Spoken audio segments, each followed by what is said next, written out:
Hello and welcome to Watch What Crappens, a podcast about all that crap on Bravo that we just love to talk about.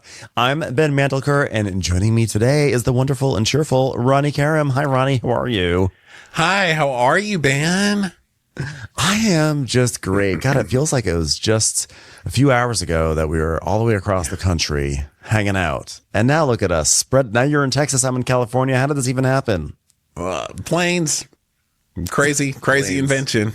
Planes. Crazy inventions. Thank you to everyone who came out this weekend, who came to our shows in Charlotte and Atlanta. That was so fun. It was so great to go back to both of those cities, two of our favorite cities to go to. We always have so much fun.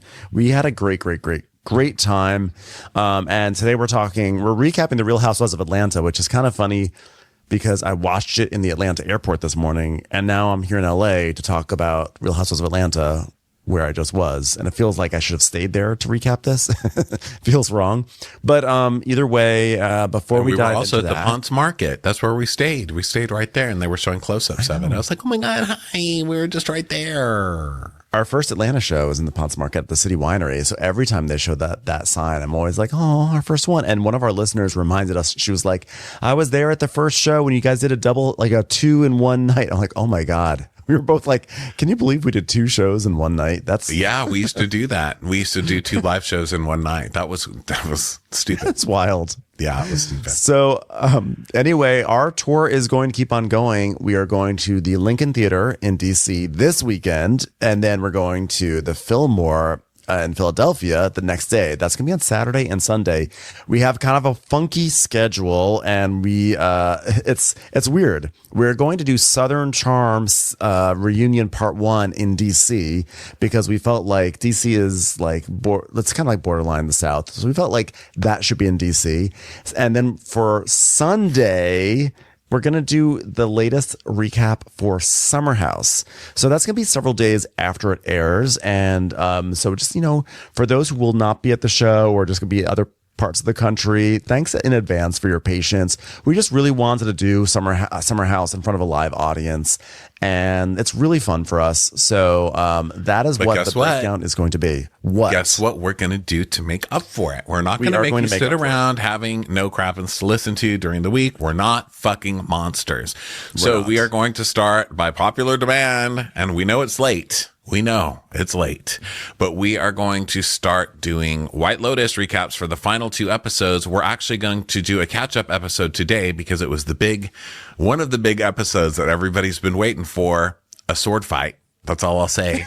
A skin sword fight. We've been waiting for it all year, and it finally happened. So we're going to be talking about that as an extra bonus this week. We've already released an airport snaps this week, but we'll be doing an extra bonus to entice you guys to sign up because we just love signups. But also the final 2 episodes will be recapped fully on Patreon. So go over there for that. And then also to make up for those shows being late this week, we will start recapping Top Chef. Top Chef is back, baby. We're doing it. We're going back into the world of Top Chef. And our first Top Chef is actually just going to be kind of like talking about the cast, what's happened in the season so far. So that'll be happening later this week. So we have a lot of fun stuff happening this week. If you want to come see us in DC or in Philadelphia, or if you want to see us in one of our future dates, maybe in Detroit or Boston or Chicago or Austin or Dallas or Las Vegas, go to watchwhatcrappens.com. The schedule's there and ticketing links are there. And we would love to see you there, so come join. Yeah, we've been having a great time. It's been great meeting so many people, and you guys are so sweet and so funny. Just loving. We're having a great time. You guys are showing us a great time. I don't know how we're doing with you, but you guys are showing us a really great time. So. And I really had a career highlight, which is that someone brought me a Kia user manual to sign over the weekend, and that was, honestly, that was a very special moment. And someone brought us keychains for our auntie van, for Watch What Crappens auntie van, Girl Scout cookies, cookies, and you guys all treated us well. Yeah, it's been glorious. It's like gifts from people who really know us, the true us. I know, but it was like signing a Kia manual. That was fun. That was pretty incredible. that felt like I had leveled up at that point. It also made me super proud because they brought a physical copy of Lonesome Dove, just the one book, not the 4 in the not trilogy. What do you call that? A quadrilogy? I don't know. But I was like, damn, I'm proud of myself that I read so many of these pages. Because I only see it on a Kindle. This really speaks to how little I am reading these days. Like, Ronnie, you just read a piece of literature that's the size of a yoga block. Ben, here's a user manual for a Kia. Because you talk about your Kia a lot. Yeah. All right, let's get going with Real Housewives of Atlanta, season 16, episode 3, called High Notes and Cheap Shots. Yes. I cracked up. I was laughing in the airport. This episode was so funny to me. I'm loving this season so far. I'm so excited. And today, the taglines are here. They have arrived. We have our new opening. The music, it's the same music, but they've kind of remixed it and kind of like spiffed it up a little bit. And the background now is kind of like, ooh, the streets of downtown Atlanta, but it's like very colorful and vibrant and saturated. I love it. I'm just like loving this season so far. I feel like I've not loved Atlanta. Like I feel like this season has been the strongest kickoff in so many years for me for Atlanta. Well, there are a lot of small gifts for people who are paying attention in the show. And one of them is that whenever the Waffle Queen comes on the screen, she has her own theme music. They play the Succession theme music every time she comes on. I did not notice. Waffle so Succession. Funny. It is so fucking funny. It's the version of Succession they wrote for Karen. You know, when Karen had her, oh, who's going to get Surrey Farm? So they play it every time this chick comes on screen. And I laugh out loud every single time. I think it's so funny. Like, my waffle dynasty. Which kid is going to get the waffle? He's going to get Nana's waffles. Well, I don't know did we discuss this on the season premiere? They also used my favorite bit of Real Housewives of Salt Lake City music that I feel like they've taken it away from Salt Lake City. It appears in all these other shows and it's never on Salt Lake City. Do you know what I'm talking about? It is, of course, the jam.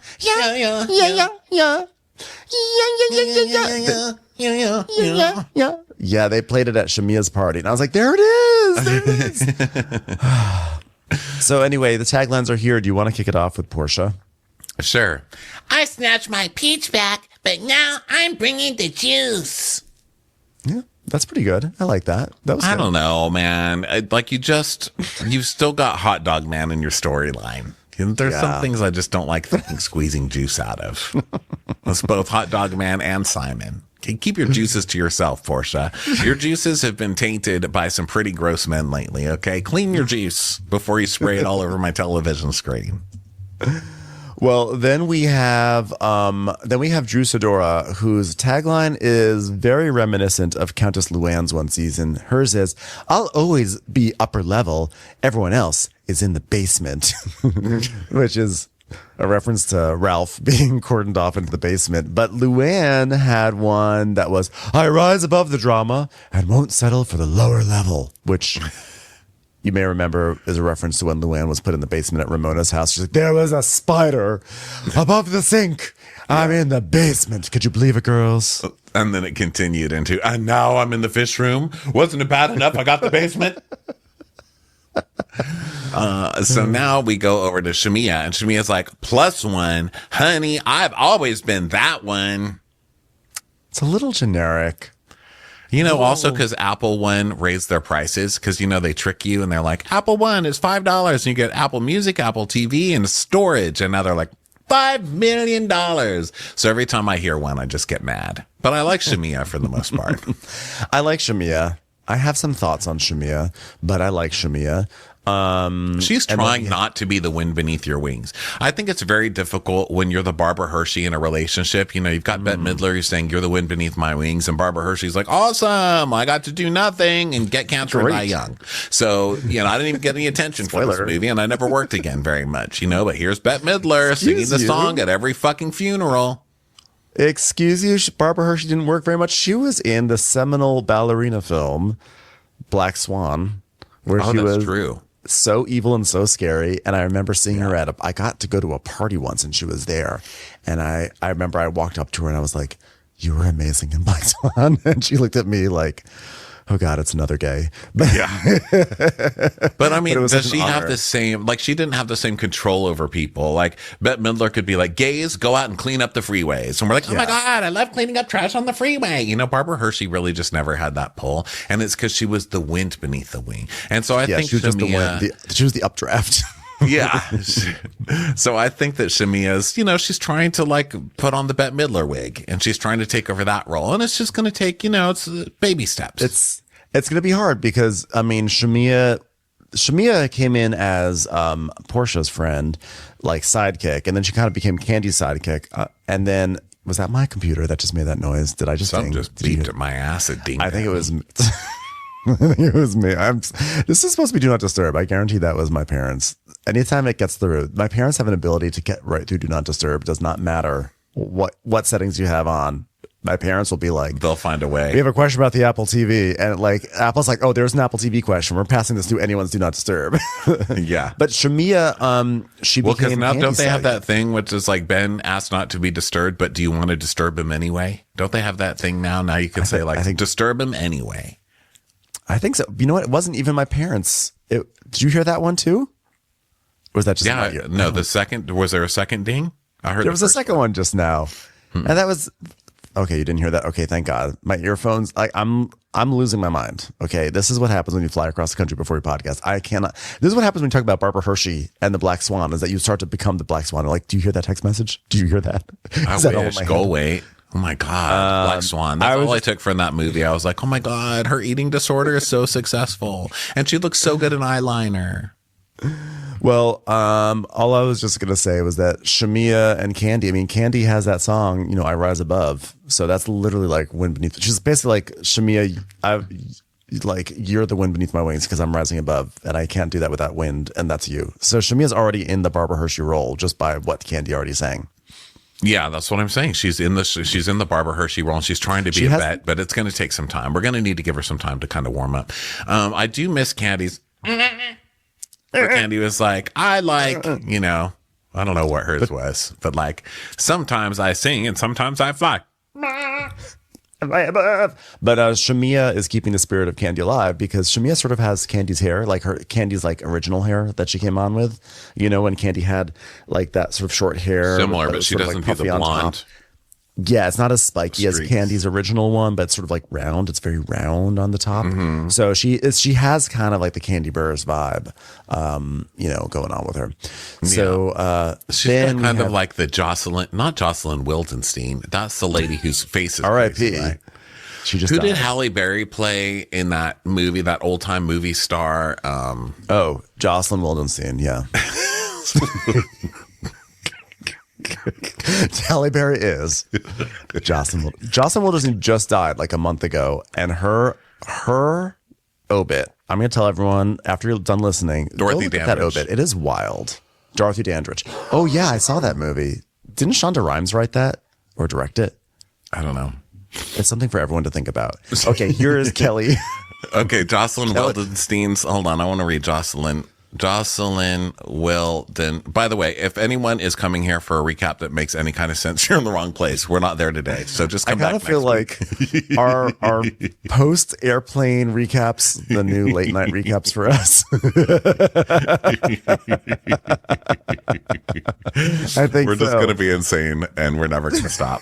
We don't. Well, while you look that up, I was going to make a comment about Barbara Hershey. I feel like there is this like class of actresses from the 80s, late 70s and 80s, who are like respected and appreciated, but sort of forgotten about. It's like Kate Jackson, Barbara Hershey, Sissy Spacek,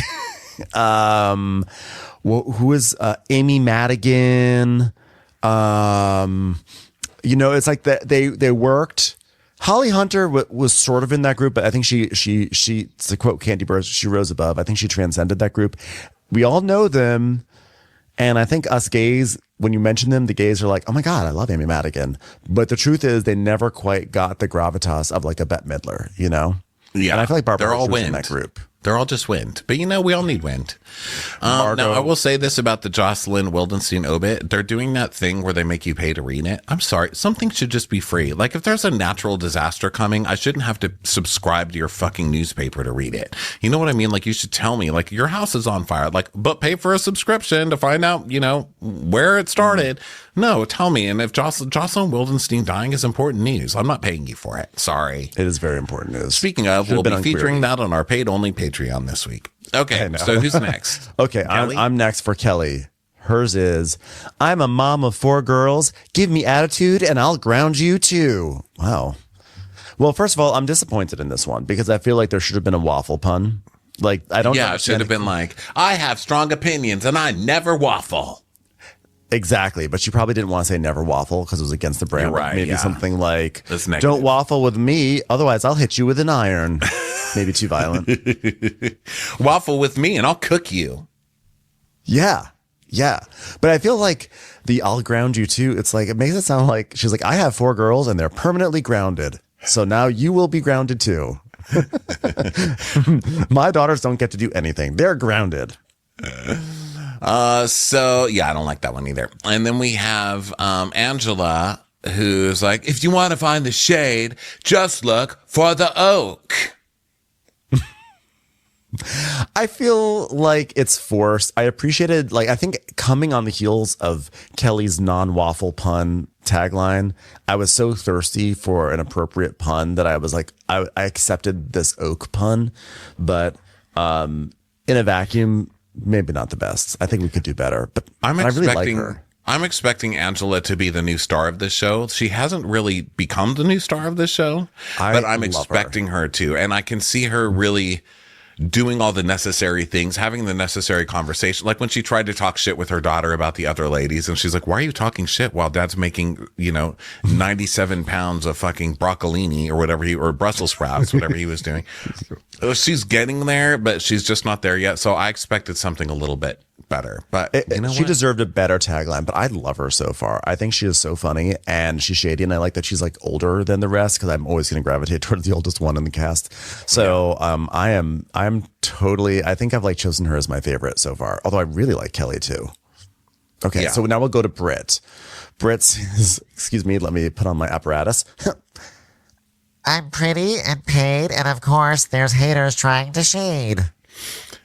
I'm pretty and paid. Girl, that's not a way to outrun the hooker allegations. I know, that's not pretty and paid. What? Nobody owns me, but you can rent me. Like, what kind of line is that? Don't do that. It's also very like nursery rhymey. I'm pretty and paid. Of course there's haters trying to shade. I don't know. The rhyming, I don't know if I love rhyming in my Housewives taglines. I feel like if they're all doing it, you can do it. But you can't just be the only rhymey one, What? Like, why did she not incorporate insurance into it? She should have been like a good neighbor, I'll fuck your man or something like that,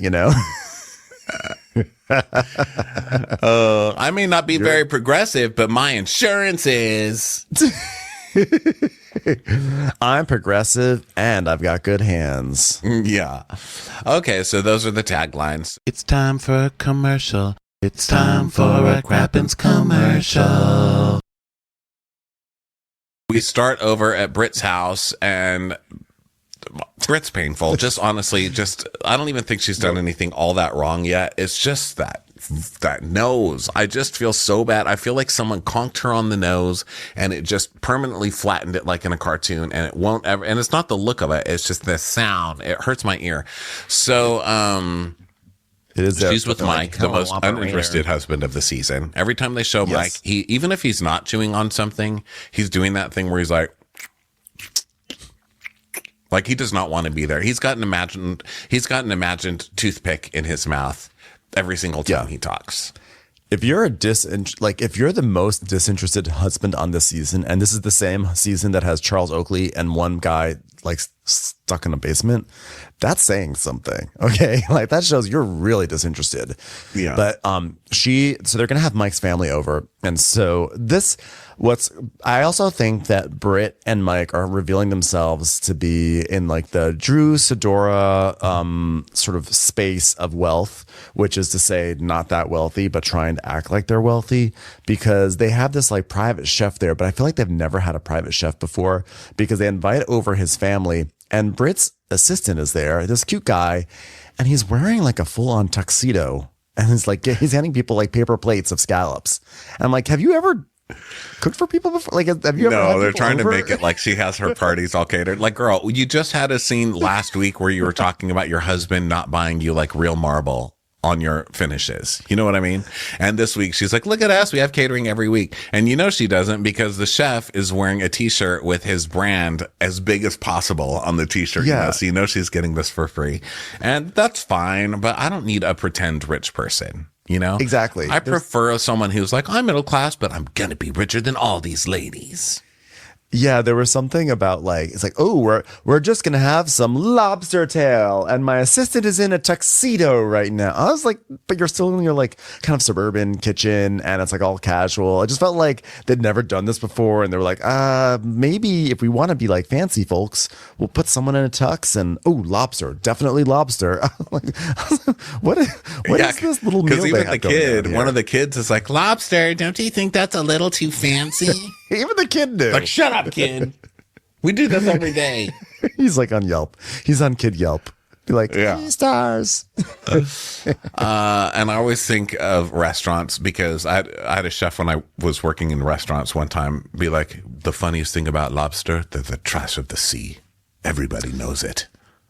They're not the trash of the sea. That is a lie. They crawl along the sea and eat all the garbage, you know, and rich people are like, oh my God, lobsters are amazing. And lobsters are congratulations. So does every other animal. Every other animal literally eats garbage if they get given the chance. Like, I don't love poop eaters. There's one right behind me. Look at him. Yeah, exactly. Back there, Bueller.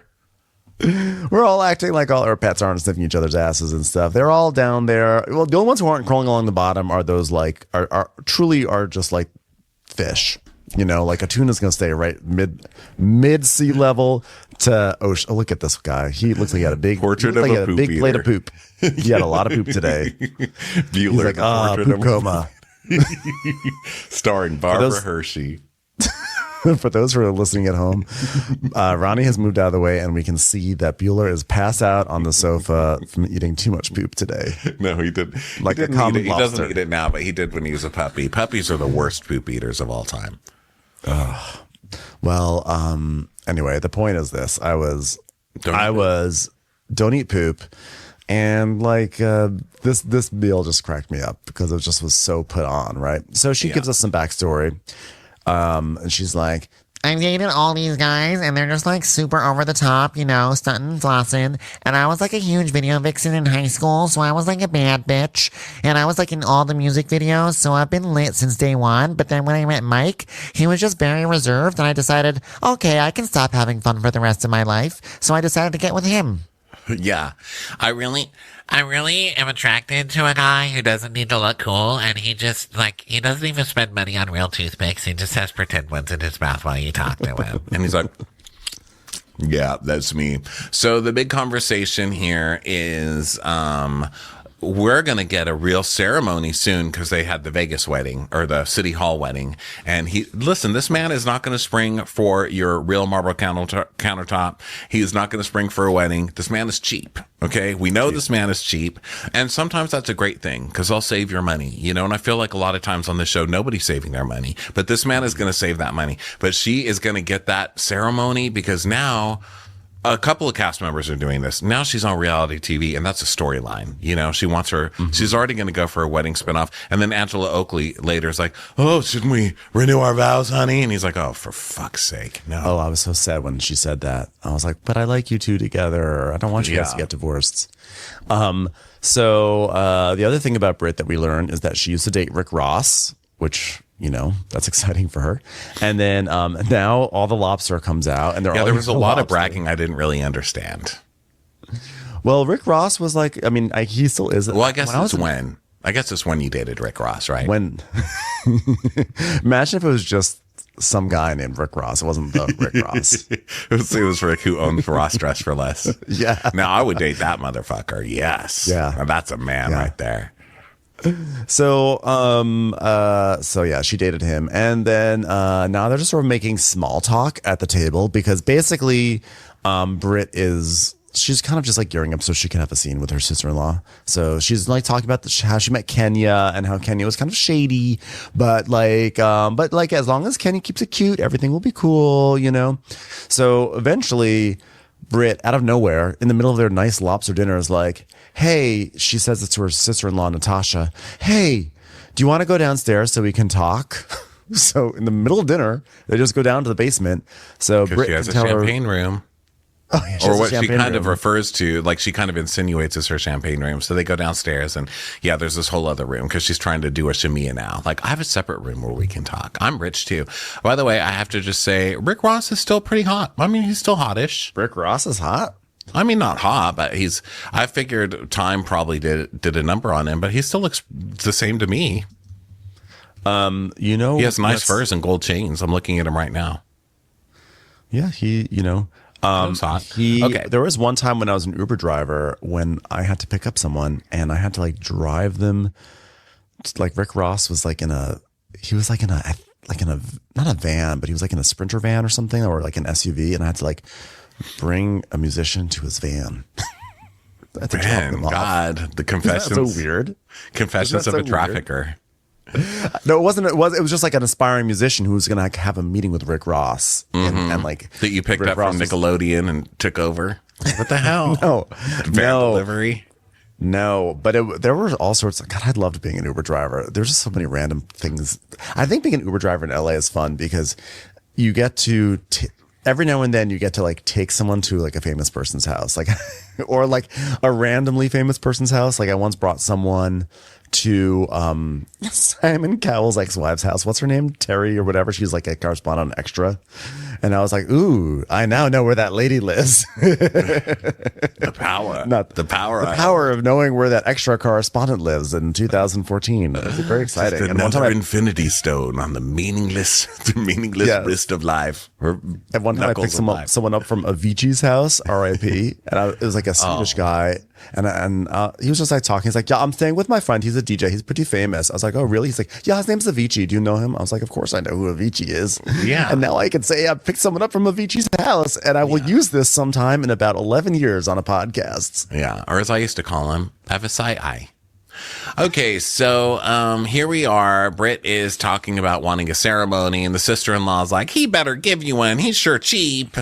And then Mike's like, can we eat scallops? I'm not paying for those scallops. I don't want to fucking eat them. Get up there. We need to eat strawberry shortcake.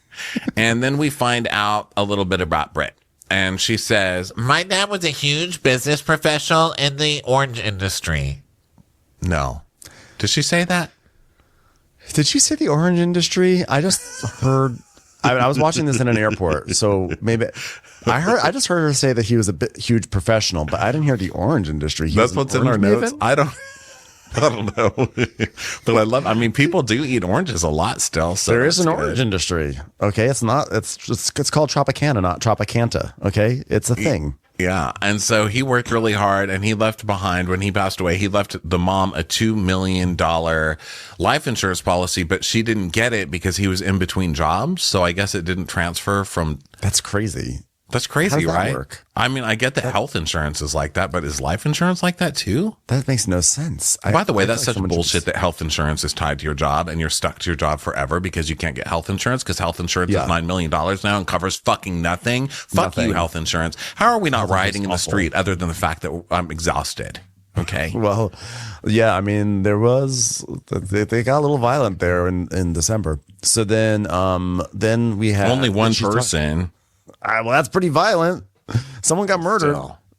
But like, because people are angry. People are angry about it. I'd buy his calendar after my last doctor bill. Yeah, I'd buy it. He'll be on Dancing with the Stars someday. So anyway, the point is that what a wonderful paso doble. God, you really earned this 10. So the point is that they were owed $2 million. And I don't know what happened, why they didn't get it. That's absolutely crazy. And of course, an insurance company is going to like screw them out of it. And so then she decided to start her insurance agency because she didn't want this to happen again. So she started a GoFundMe when her dad passed away. She didn't want anyone to go through what she went through. And by the way, she's telling this to her sister-in-law as if the sister-in-law has not heard the story about 10 different times. And Natasha's like, okay, great. Yeah, okay, great. Love to hear this story again. She's like, I come from a hard background too. My brother won't pay for marble countertops. How easy do you think that is to live down? She's family? Like, I have a lobster tail upstairs. How much longer is this going to be? Because last time I checked, I put some foil over it, and it's just not going to be the same. So Britt tells us this kind of weird story about a business. So the dad passed, then she started a GoFundMe, and she doesn't want to ever have to go through that again. So she decided to start her own family business. So she starts a family business with her two sisters, but then they got all pissed off when she decided to sell the family business. So was it a family business that you sold out from under them? Or was this a business of yours that you hired them to work at and then it was your right to sell it? Because the way she told it, I was like, well, I'd be pissed at you too. You can't just sell their business. Yeah, there's more to this story. And I love a stupid family controversy like this.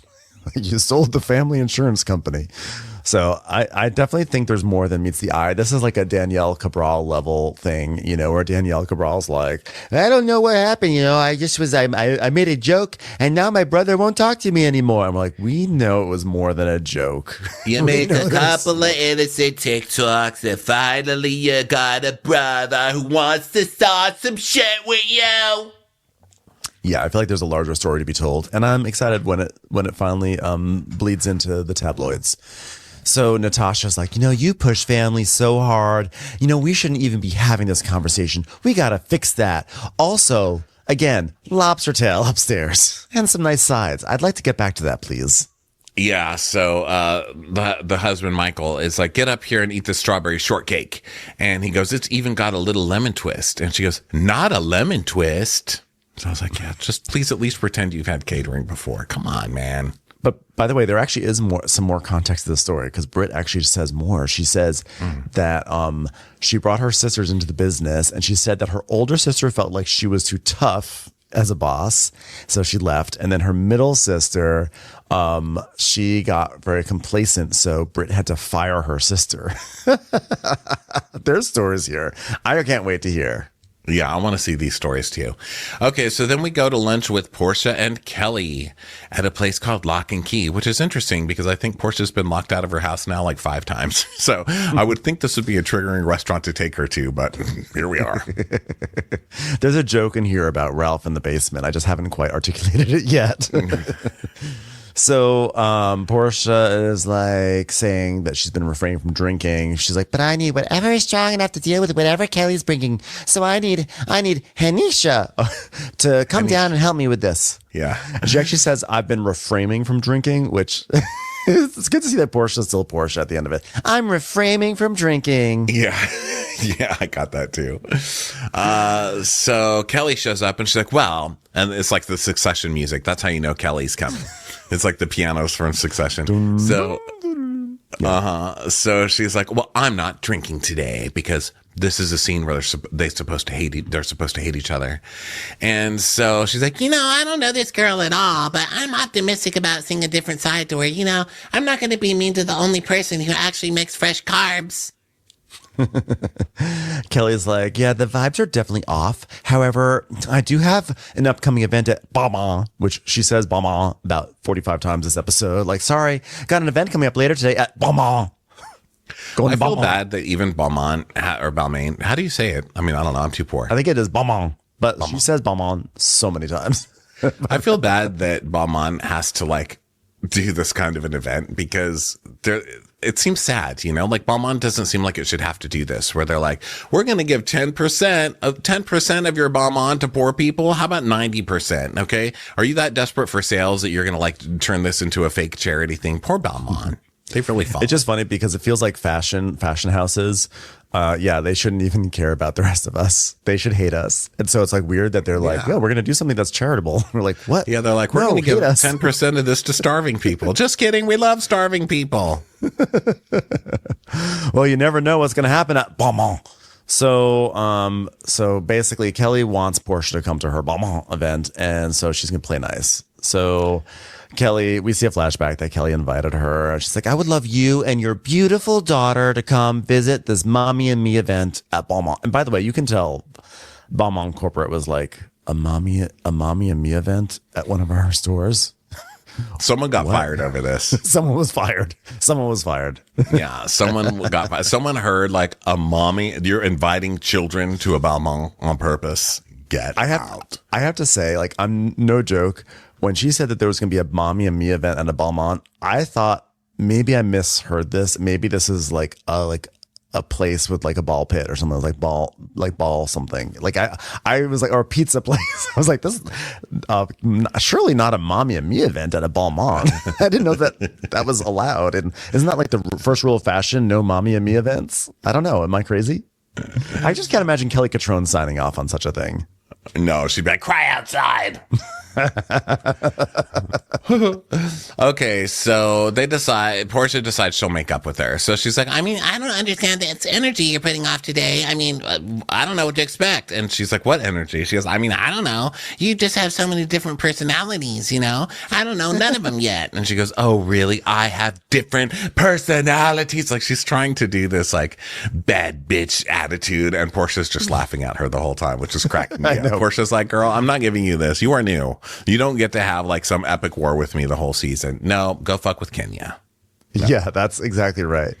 And you know, Kelly, you really missed a chance here because when she said you have different personalities, Kelly, that was your cue to say, are you saying that I'm waffling between people and personalities? But she just did. So Portia's like, you know what? Kelly's a beautiful woman and like she has a lot of personality and they all start with L. Loud, loud, louder, loud ass loud. And she's like, well, I have different personalities and she has different men. So what difference does it make? Oh, don't slut shame her. She's making a living, for Christ's sake. She's had a lot of big houses in the past 2 years, okay? She has, but I did laugh when Kelly said that. So Kelly is like, you know, we honestly have so many things in common that we don't know. I mean, I feel like, you know, like we have kids, we're mothers, we have kids. She really likes to say that a lot. She's like, we have so much in common. We have children. So like that kind of means, yeah, we're like, you're like the ball to my mom. So Kelly's like, okay, look, I had dinner with Britt and Shamia and I was just trying to figure out what was going on with you. That's all. She goes, that is not what was brought to me. Everything that was saying that y'all said, I was like, that's a lot of stuff, you know? And, you know, to prepare to be this judge, you know, from people who don't even know me, who don't even own TVs. And Kelly's like, well, it wasn't. It was just very innocent. And I just said, you know, very innocently, why did she take that woman's husband? I mean, it was just like saying, could I have a refill? It was so benign. And, you know, then she was like, well, and so Shamia said, that's a question for you to ask her when you see her.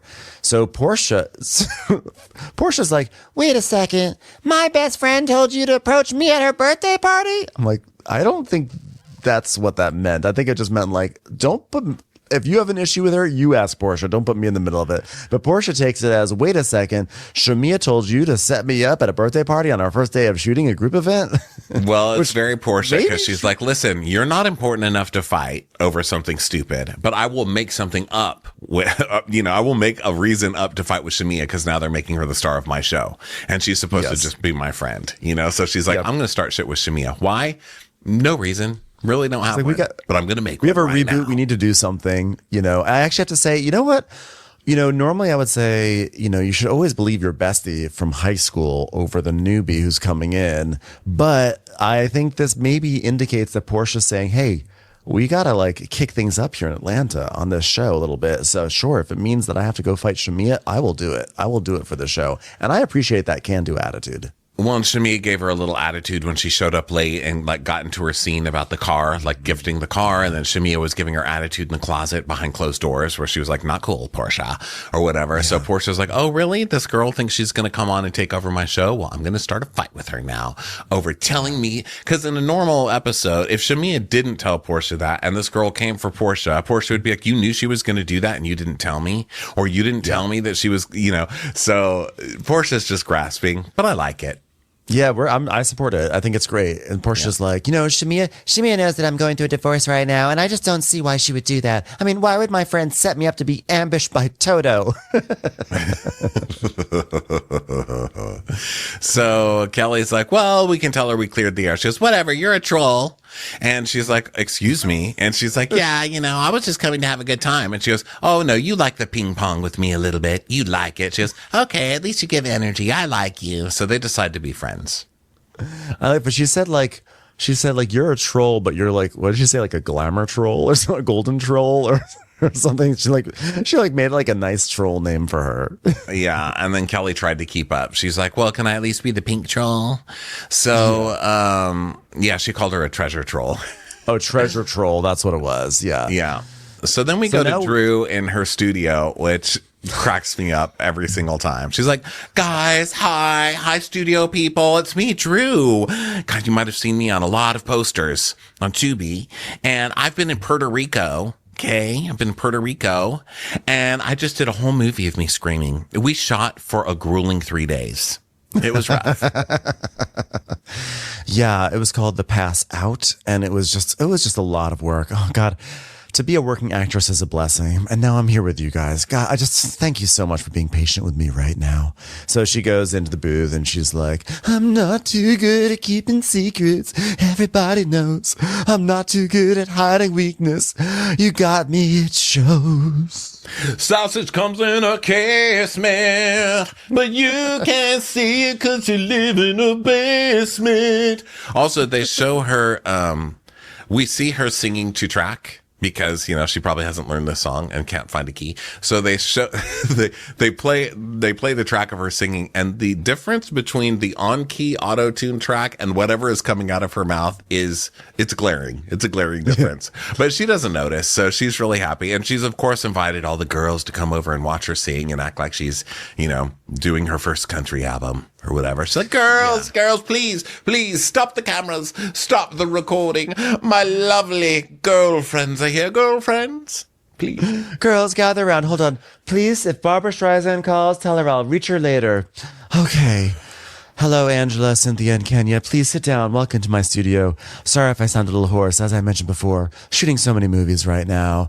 Oh, anyway, to be a singer. And Cynthia's like, well, that was a love song. And I know a love song when I hear this. I'm like, yeah, what part of the slow sounding music and her singing lyrics like, can you fall in love for a minute indicates that it wouldn't be a love song? I know. I love that Cynthia's like got her finger on the pulse. Like love for a minute. That's a love song. That's a love song. She's got it. She's got like the detective. She's got like the magnifying glass from like Carmen Sandiego. She's like, I spy a love song. Yeah. And Drew's like, well, it's a love song, but for me, it really speaks to me like a falling out of love song, hence the basement references. And Cynthia's like, well, that must be healing because, it's about your life falling out of love with Ralph. And she's like, yeah, it was really rough. We have a whole song about having a dinner thrown on top of a dry cleaner. So it comes from the heart, this whole album. Yeah, I know when everything happened, Kenya was reaching out and I feel the love and support, but I kind of go into a shell. It's just what artists do. And Cynthia's like, same, I just threw myself into my career. All the nothing I've been doing since you've seen me last. I've been professionally doing nothing. And I've just really thrown myself into that nothing since then. I did a TikTok dance and I did ride the escalator at the Beverly Center. But other than that, it's been great. Really cleaned my countertops, so that's been fun. Spent a lot of time in my kitchen on my career, my countertop career. So you ever heard of Fantastic? It really is fantastic. I just want to leave you with that nugget. It's a great. So they ask Angela. Angela's there too. So they're like, so have you been married? Have you been married before? Like, what did you do after your first divorce? And she's like, oh, no, this is our first marriage. And so they ask how she met him and she tells them the elevator story. And she goes, but we were neighbors, but trust me, he was a bachelor and I had people at the front desk watching. And she's like, oh yeah. I would go to the doorman and be like, have you seen Charles? Did he get any messages today? Or hoes in his house? Yeah, and everyone's just like laughing that she did this and everything. And so then Drew is like, hey Vlad, sound engineer Vlad, can you get everyone beverages? Thank you so much, they treat me so well, they're so good to artists here. I feel it's great. And Kenya's like, isn't Dennis supposed to be here? Where's Dennis right now? And Drew's like, you know what? How about champagne? Do you guys want me to pop champagne? We can pop the champagne. I can ignore that question. Yeah, because she even said earlier, she's like, well, Dennis is supposed, oh no, she says later, she's like, he's supposed to be in the studio today because we're supposed to be picking my single, but you know, he can't come because Porsha just told him he's dead meat if he ever does this on camera with Drew, right? But yeah, she's trying to avoid it and they're teasing her and Kenny's like, I asked you about Dennis. And so Angela's like, so the hot dog guy's executive producing albums now? She's like, oh yeah, he is. He's doing great. Let me tell you, he was the biggest support on my trip to Puerto Rico. Huge support. 3 days of pure support. Did you guys talk about the situation with Porsha? That was crazy. Drew's like, no, didn't talk about it, but we texted. And Drew says that she tried to talk. She says that Des doesn't answer the phone and they don't talk on the phone. And we're like, she goes, we never ever talk on the phone. And it cuts to her talking on the phone. And has to be like, hey, what's going on? We don't look, we're not even friends. We are strict. We have a strict business relationship. And it's just a close up of his contact in her phone, which says Dennis Bro. Yeah. So she's trying to play this down. She's like, you know, like these girls, they just want to attack me. I mean, it's just always everybody versus me. And Kenny's like, don't play victim. A lot of the stuff you brought on yourself. Okay. I do love you, but you started working with him without speaking directly to her. Okay. And Cynthia's like, oh yeah. Oh no. Drew first is like, no, I texted her January 23rd. I said, hey girl, you want to hang out? Then on the 26th, she said she's out of town. Then I reached her 23rd and she hit me back March 8th. So come on, guys. Who's tried and who hasn't tried? Yeah. No, yes, admittedly, Drew texted Porsha and tried to like set up a one-on-one moment with her. But also you could just text and say, hey, Dennis approached me about working on music together. I wanted to get your blessing because I think it would be really fun. You could just text that. But that's it, because she says they had a date at Nobu, and I don't believe that either. I believe she was like, Porsha, do you mind if I work, you know, is it going to be okay with you if I work with Dennis? And she's like, no, boo. And she's like, see, we had a reservation and she totally canceled it. Yeah, she said she had reservations, no, boo. And, you know, she just bailed on dinner. So Cynthia basically is like, yeah, you can just pick up the phone and just call her. I mean, it's not that hard. I did it. So Cynthia's like, you know, when Kenya booked my baby's daddy, Leon, for Life Twirls On, which, as we all remember, went on for -3 seasons on Lifetime television for women. And we see clips of Kenya's pilot that she did that one season. That was so bad. Yeah. Kenya's had a string of crazy businesses on this show. I know. Hey everyone, this is the end of part 1 of this recap. For part 2, keep an eye on your podcast feed. It is coming up in just a moment. Thanks so much for listening. Catch you on the second half. Watch What Crappens would like to thank its premium sponsors. Ain't no thing like Allison King. Our way is the Amber way. It's the Foster and the Furious. It's Amanda Foster. It's Always Automatic with Ashley Auto. Ashley Savoni, she don't take no baloney. Put your hands together for Carly Clapp. Catherine DiBernardo has our Hardo. Get on the right foot with Chrissy Offutt. Dana C. Dana Do. She's not just a Sheila, she's a Daniela. Etchels. We never miss her call. It's Diane Call. Erin McNicholas, she don't miss no trickolas. Jamie, she has no last namey. You'll never hide from Heidi Eleanor Jones. I go, you go, we all go for Hugo. Hava Nagila Weber. We could all learn from Jennifer Kearns. She's our kind of mess. It's Jennifer Messer. Sip some scotch with Jessica Trotch. Knock, knock, knocking on Katie Mannock's door. She's our favorite streamer, Caroline Peacock. Kristen the Piston Anderson. Get a bee in your bonnet with Lacey B. Bringing the funk, it's Leslie Plunkett.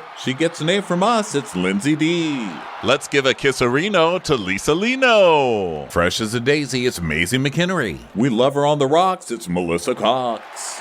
Megan Berg. You can't have a burger without the Berg. This is Livin' with Michelle Vivian. I love ya, Olivia Williamson. Tastier than Flanderson, it's Rachel Manderson. She sure is swell, it's Raquel. Yes, we canna, it's Savannah. Cast a spell with Shannon Spellman. Let's share with Sharon Eldridge. The Bay Area Betches. Betches. And our super premium sponsors. She's VVIP, it's Amanda V. Can't lose when you're with Amy Baldwin. Somebody get us 10 cc's of Betsy MD. She's got a leg up. It's Beth Ani. We're taking the gold with Brenda Silva. Let's get real with Caitlin O'Neill. Don't get salty with Christine Pepper. Can't have a meal without the Emily Sides. Who, what, why, where, and Gwen Pentland. It's our queen. It's Queen Latifah. Nobody holds a candle to Jamie Kendall. Know your worth with Jason Kurth. We got our wish. It's Jen Plish. She's not harsh. She's Jill Hirsch. She's a little bit loony.